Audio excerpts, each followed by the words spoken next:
Sir Dharmapuri எங்களை பார்த்து பேசுங்க. சார் என் பேர் மனோ சார், மாரியப்பன்ங்கிற மனோ. நான் வந்து தருமபுரி இபி காலனியில் எங்கள் அக்கா வீட்டில் குடியிருக்கிறேன். காலையில் 3 மணிக்கு பார்த்தீங்களா, ருத்ரசாமிங்கிற ஒரு போலீஸை கூட்டிகிட்டு வந்து கொலை மிரட்டல் விடுறாரு. அவர் வந்து பார்த்தீங்களா அன்அஃபிஷியலாக குவாரி நடத்திட்டு இருக்கிறாரு. அதை வந்து எங்கள் மாமா வந்து ஸ்டேஷனில் கம்ப்ளைண்ட் கொடுத்துட்டாரு.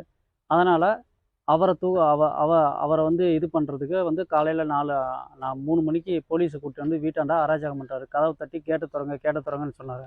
வந்து மாமாவை வந்து கொலை மிரட்டல் விட்டுருக்குறாங்க. அவர் வீட்டில் இல்லாத சமயத்தில் எங்களை வந்து மிரட்டி, இந்தமாரி உங்களை கொல்லாத விட மாட்டோம், உங்களை தூக்குவோம், உங்கள் மாமா உயிரோட இருந்தால் தானே கேஸ் கொடுப்பாரு, அவனை எப்படியும் நாங்கள் இது பண்ணிடுவோம் அப்படி இப்படின்னு சொல்லி கண்டபடி போலீஸை கூப்பிட்டு வந்து மிரட்டுறாரு.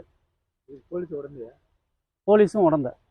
எந்த ஊர்ல கேஸ் கொடுத்தாரு, எங்க கோயில் நடத்துறாரு, அவர் பேர் என்ன? அவர் பேர் ருத்ரசாமி. அவரு ஓமலூர்.